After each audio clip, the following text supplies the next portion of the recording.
good morning, and hello. Welcome to On the Team Bus, where we will bring you the stories and the adventures of the riders and friends of Team ODZ. With each episode, we'll hear from a team member and get to know them and get to hear some of their stories from both on and off the bike. And today, we're here with Damon Erb, and he's got some stories to tell, unfortunately, off the bike, but we do have some really interesting stories he's posted up on Instagram. Good morning, Damon. Good morning, Jason. Thanks for having me.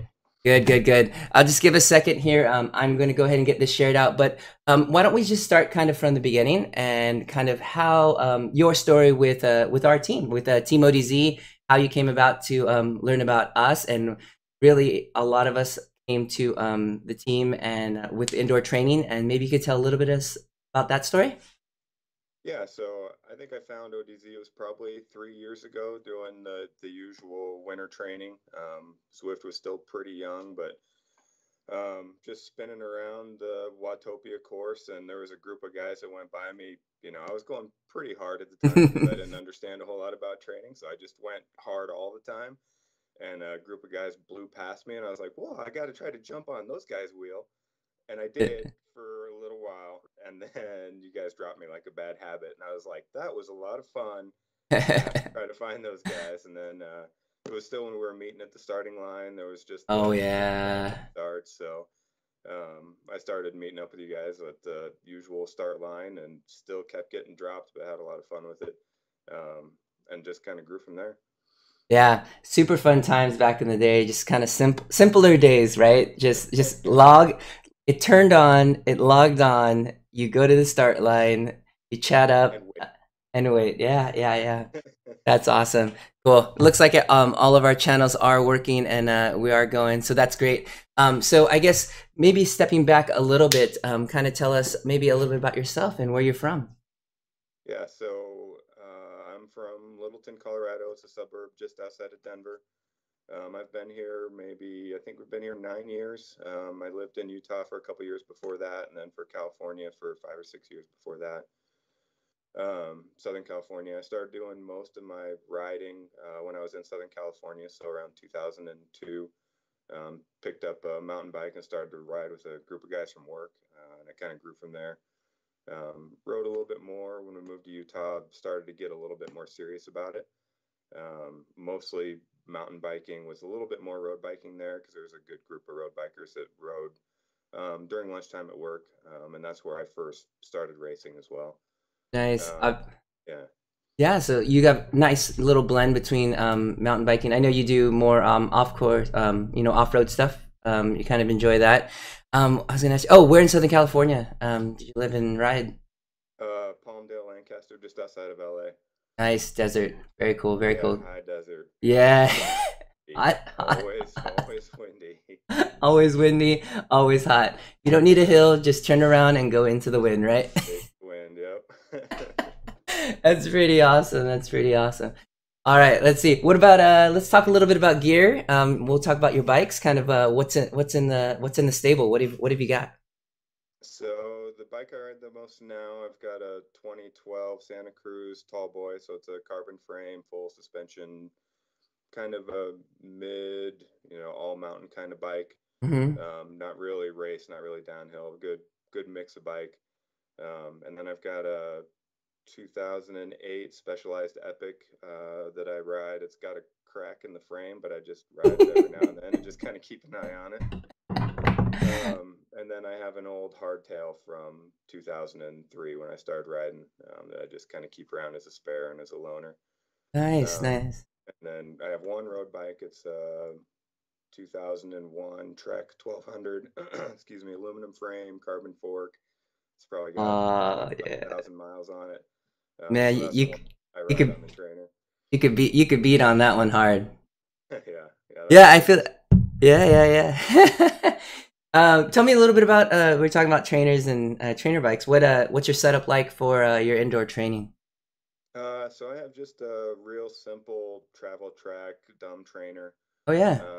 I run on the track. I have a PowerTap G3 pub to Hmm. get power. Nice. Um, I run that. I usually run it on a laptop just because I like having the phone free for music and whatever else. So run it Yeah. on an old laptop, and then I have it up on run it actually to a projector screen and run it in the basement. So you guys are all Nice. twice as big as life size. That's so funny. Justin, we're actually live as well right now, and Justin says, "Does the projector in the background? Do you use it for Zwifting?" So yes, Oh, Justin, he does. yeah, You absolutely. you know what that means is that someone has a monitor bigger than Justin. So That's right. That's 91 inches of Justin on screen. 91 inches of Justin. Oh man, I don't think there's enough room on the screen No. still. Ah, that's awesome. We'll have to see what he says there.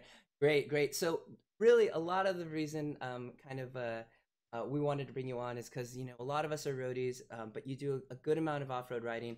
I'm gonna go ahead and show some of the video from a ride here recently that you did at White Ranch, but today we're actually going to talk about your most recent race. But tell us a little bit about the trail as I switch over video here. Tell us a little bit about the trail that we're going to see. It's about the 2-minute video that you have from your Garmin Verb here. Yeah, so But, White yeah. Ranch.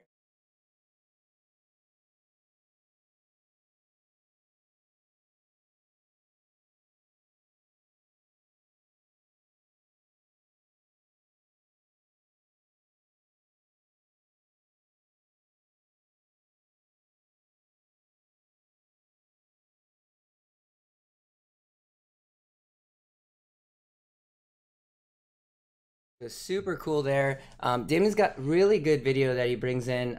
Really nice. It's got audio, and it's really well put together.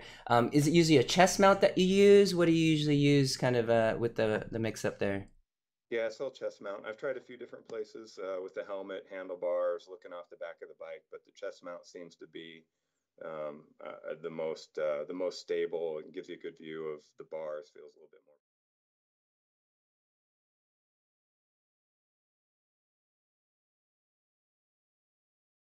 Kind of nauseating and jumping around that on that end. So very very cool. So all right. So today we wanted to talk about kind of your most recent race, but let's kind of lay out the season, kind of how your season goes. When did your season start, and kind of go from there. So it's pretty late here because most of the mountain bike races are up in the mountains where the snow doesn't disappear until July or August before it's all gone. Uh, hmm? So it's actually the series usually race in. There's a series up in Winter Park that they do 6 races, I think, through the season every couple of weeks. And their first race is usually first or second week in June. Mm. So I've had to start training a lot later. I know a lot of the team starts training pretty early to get ready for much earlier races. I usually don't start training for real until mid to late February. And then usually what I plan for is I lay out all the races in a calendar. I look at where they all fall. I usually target an early race just in case so that I can hit it fairly fresh and then know that the summers get a little scattered, training gets a little scattered, getting to races gets a little scattered. So I try to hit at least the first one and then kind of bounce and get a couple throughout the season. And that's how this season went. I hit the first one and really kind of the last one of the season. Very cool. I know you're a paper pencil kind of guy from from what I remembered. We were laying out very early on Damon's kind of fitness and stuff, and a lot of us use different metrics. And he sent over a power no an Excel sheet. Yeah. That's All I pretty. go to. Everything's in Excel. It has to be. That's so. I guess thinking of that, does that come from like your work and what you do? Like, what do you do? Yeah, Yeah. yeah, that's the background. So I'm an engineer, and so we Yeah. spend an awful lot of time on Excel anyway. So it's what I know and what I'm familiar with. It's so funny. You and Justin would do peas in the pod. I think we were placing an order at Team Camp for like some food, and it came out in an Excel sheet. Of You're course okay. it did. Yep, that's where it goes. That's where everything's supposed to go, right? That's awesome. All right, so let's talk about. I mean, you talked a little bit about your season. You got a couple races in. I did have some pictures from early season that I'll bring up into the stream. But tell us about kind of how your season went, all the way up to kind of our race most recent. Yeah, this season went really well. So I backed off a little bit. Like I said, I started my training a little bit later, which last year I started a little bit too early and I'd say burned myself out by the time I hit race season. This year I was planning on kind of a mid-July peak, and did the first race was July 10th or June 10th or 11th. And I went into that one with a little different mentality. Usually I've got the if you're not first, you're last kind of mentality. And if I'm going to hit it, I'm going to do it all out, do a full taper and all that stuff. This one was Mm-hmm. going to be just a train through race. I was just going to show up and do as good as I could and see where I fell and see how my fitness was. Turns out my fitness was doing pretty good, even though I didn't taper. I was able to get first in my age group for that race, which was the best I've ever done in that series. I've probably done 4 or 5 races in that series throughout the years, and that was the best I've done. So Wow. training went really well. The strategy went really well, and it's one of the biggest things I take from just informal talks with the ODZ team is that everybody's tied into different strategies. Mountain biking's a little different because it's not you don't get the benefit from being in a pack. So there's a lot of, it's a different strategy for sure. Yeah. But I went in with just a plan for how hard I was going to go and stuck to it. And it really worked out. It really tied into the training that I've done leading into it. So I was really happy with it, and I went into it fairly fresh and didn't feel burned out this year. But That's then the summer just kind of got away from me, and I didn't do any more races in the series up until this last one, which was mid-September. So I think I put on my last Strava post. You can see my CTL kind of peak, and it just kind of just drop off through the summer. Oh god, it's so hard to watch, isn't it? It is. It turns out, I mean, I like racing. I wouldn't say that I love it. I think that I get nervous about it Yeah. at the starting line, and so there's always this stress that's tied to it. So usually I finish a race, and I'm like, you know what, that was fun. I'm just gonna ride from now on. I don't want to. Yeah. I don't want to race anymore. I'm just gonna go Yeah. ride for fun. Yeah. So I spend the summer kind of bumming around and riding until this last race came up. That's a little bit different format than the ones that I usually do, and so I decided to go give it a try. Yeah. Yeah. So I guess with that, maybe you can give us a little bit of background on this race and what makes it so special. Yeah, so usually the races I do, they're typical cross country race. So it's Mm-hmm. a group start, usually grouped out by age group and bike class. Sometimes there's like fat bike or Clydesdale groups. Yeah. But it's always a mass start of however many are in that group, and it's a start to finish. You go out as hard as you can, and the mountain bike races are always absolutely as hard as you can for the first Yeah. until you get to the single track. Nice. I can Um, only imagine. yeah, it's brutal. And then you have to find a way to settle back in and then try to hold that. But it stays, usually they're 18 to 25 or 30 miles. And it's a hard, heavy pace all the way through that, and first person to the finish wins. The one that I did most recently, it's an enduro style race. It's kind of an enduro mix style race. So you do a full race loop. In this case, it was a 28 or 29-mile loop out in Golden. And but you only do certain sections that are timed. So it's 28 Mm-hmm. miles total, but there's only six sections of it that are actually timed. And the sections in this case, usually enduro is mostly downhill. This was a mix of up and down. So the first section was called a 10 to 13 minute just flat out climb. And then the Ah. second section was mostly down with a little bit of climbing. Third was all climbing. It was actually a 12 or 13% fire road climb. Wow. And sections 4 and 5 are a little bit of down and a little bit of up. And then section 6 is a little bit of down, a little bit of up. So out of all of that, depending on your speed, you'll get 45 minutes to an hour of timed race. Yeah. And then the rest is just transition stages where Yeah. it's real chill, you relax, you Yeah. talk to mountain bikers, and it's a really good time. I've heard really fun things with this format of racing, where I guess it's more social because a lot of the Yeah. time you're with the group and just really just like easy small gear spinning, just getting from place to place, and then it's like almost like regrouped. You have a chance to like do nutrition and eat and do all that kind of thing, and then you just kind of all out for each of the sections and it's timed by time chips or It's how are tips, and then they're staggered starts. So you go yeah. to your next start section, and there's 30 seconds or a minute between people, and You so just kind of it's are let it's out. your clock. Yeah. Yeah, it's really interesting. I was listening to a podcast recently, and someone had brought this format to a road bike. So it was, sections that were timed with segments on chips, but you'd have to get to like a check-in point similar to that, and then from there you'd be timed for a segment, and then so it was actually it takes the Grand Fondo idea of like everybody riding together at this pace, but then put segments in it so that you actually can compete versus a Grand Fondo becoming just a race for like 100K or 100 miles. It's just kind of Yeah. nuts in that respect. So very cool. I A like lot of that. fun on a road bike too. It probably takes away some of the strategy you get on a road bike with group Yeah, pacing and breakaways and that kind of thing. that's true. Um, That's true. but I think it's an addition to the Fondo style where you can go and still hang out with people and then just go crush as hard as you can for a certain Yeah. section. I guess Um, the segments would have to be like 30 minutes long in order to have like tactics, I think, in road yeah, bikes, right? Very cool, very cool. And so how many people like competed in the this race at Golden? yeah. So this one's called Golden Giddyup. I think there were 550 total people registered. Nice. This is their third annual, and they started maybe 5 years ago. We had some big floods that wiped out a lot of the trails in Golden.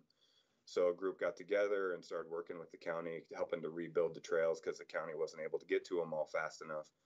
And through that, they sort of made a partnership. And this is actually, I think it's one of the only races that they allow bikes on the closed course. So they close the course, which is Uh, common for this county.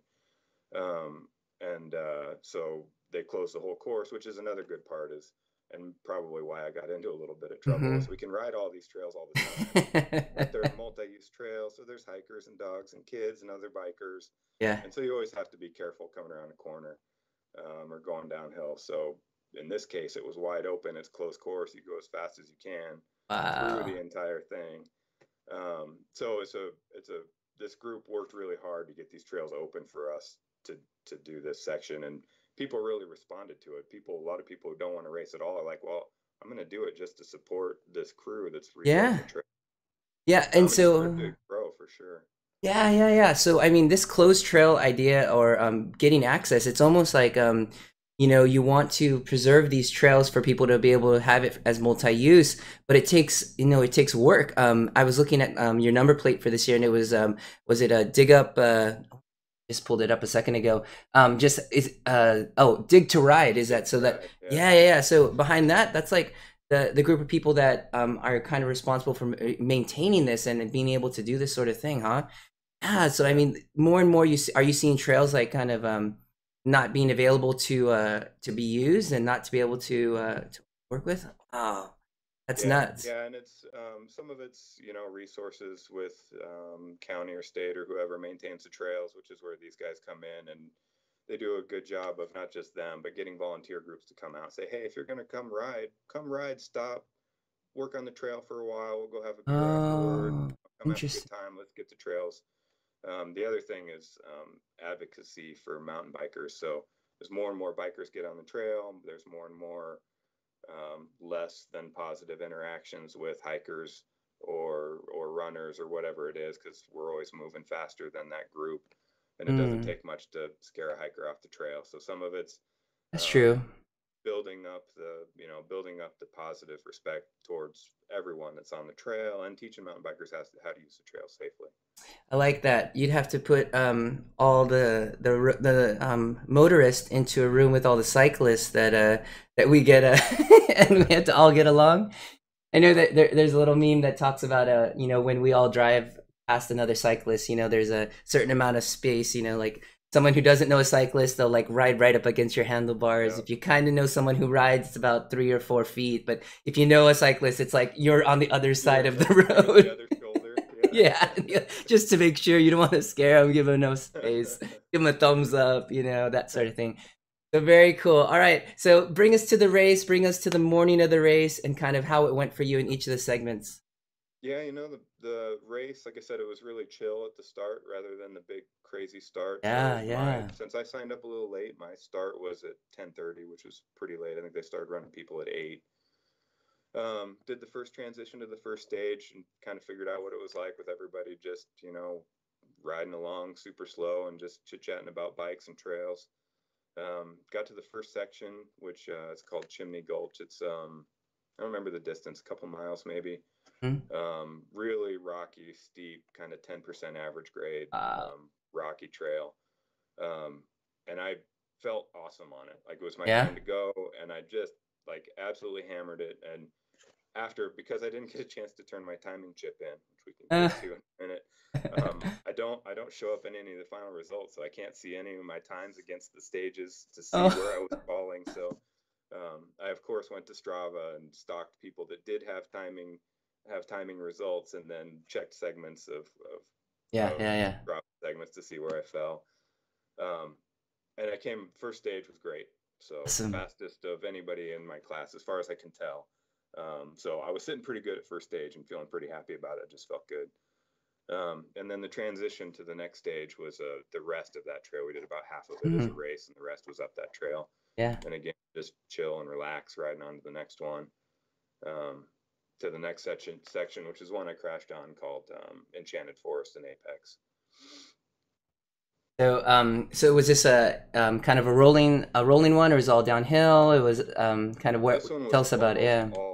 almost all downhill. So it was I'd say the top part is maybe the second kind of gnarliest trail, minus that White Ranch video that you had. Yeah. It's probably the second roughest trail in the area. And there's a whole section on top that I was a little bit nervous about. I've ridden this trail probably 50 times, so I know where everything is. I know what it's like. I know where it's safe and where it's not safe. Yeah. Um, and I was hitting it pretty hard going through Enchanted Forest, and probably faster than I've ever gone in that section too. It's really rooty, rocky, a lot of drops on it.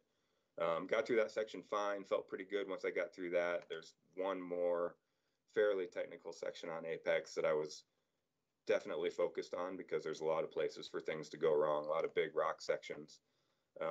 Got through all of that, was feeling pretty good. Like just the last little section left, maybe half a mile. I know this section, it's really pretty smooth, no big deal. Couple little rocks here and there. Yeah. Um, until I hit, there's a transition where another trail comes in. So it goes from fairly rocky to a big flat transition area. Um, and usually you come around that corner and you're worried about a hiker or another biker coming up, because it's a kind of blind corner and it's got Yeah. a really rocky man-made rocky section that covers this maybe 50 yards. In this case, I didn't have to worry about anybody being down there, so I came booking through there at 15 or 20 miles an hour, and all the sand from that flat spot had gotten onto those flat rocks.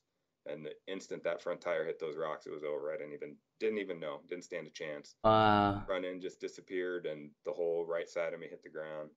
Um, banged up my ankle, my knee, my left knee. I had a cherry on my thigh that was my whole thigh, and then hit my shoulder. I didn't really know what happened. Cracked my helmet too. I found out later. Um, Luckily, there was a course marshal right there. He was yeah. watching to make sure nobody else was going to come on the trail. And he just, dude, are you okay? I said, I think I'm okay. I'm fine. I can I do pick it. my bike up and I'm checking my bike. Like, yeah, I think I'm good. Trying to walk up the rocks and get to the flat spot. I'm just going to take a second. I just need a second. Give me a second. It's like, give me a Check minute. myself out. Yeah, yeah, yeah. I'm okay. And I'm like, start to kind of feel if I can get on the bike. And I was like, wait a second. I don't know. I don't think I'm okay. I'm just going to sit down here for a minute, take a break. And so he washed over me for, I don't know, 3 or 5 minutes and was like, I'm going to get you a medic down here. Yeah. So they radioed down and had an EMT come up, and she kind of got me slung up. And I don't do real good when I start imagining things that could be going wrong inside my body. So every time I'd Uh, stand up, it hurt. I'd start to pass out. oh Um, no. so they got a nurse up the trail. She came up and did a little better job of slinging me up. And she's like, "Where does it hurt? Like, what's the worst?" It's like, "Well, I think it's either my shoulder or my collarbone." She's like, "I'm gonna tell you right now, it's your collarbone because I can see. I can see it. I can see it." Oh man. So I put. She It's got me like. all buttoned up and was able to call my wife and say, "Hey, can you come pick me up at Apex? I'll meet you at the parking lot. No big deal. I'm hurt. I'm okay, but I need a ride." Yeah. So I pulled up the X-ray you put up on Instagram here. This is your right shoulder. Looks kind of like right near the end there, near the tip. If you guys are watching online, So full break. What kind of status are we talking here? Yeah, full break. It was so it's actually three pieces now. So there was an outside piece, an inside piece, and then there's a section maybe like I don't know an inch long in between um, that that was kind of just floating in there. All Yeah, right, and so from there, take us. So you probably spend a week kind of immobilized there, and then they brought you back in, right? And yeah. I went to the uh, ER. They sent me to the ortho doctor a day or two after, and got some more X-rays taken. And he slapped the X-ray up on the screen and goes, "Oh my God." That didn't feel great coming from an yeah, orthopedic surgeon. yeah. I try not to do that when I look into people's eyes during the eye exam. Right. Say, "Oh my God, What is that? what is that?"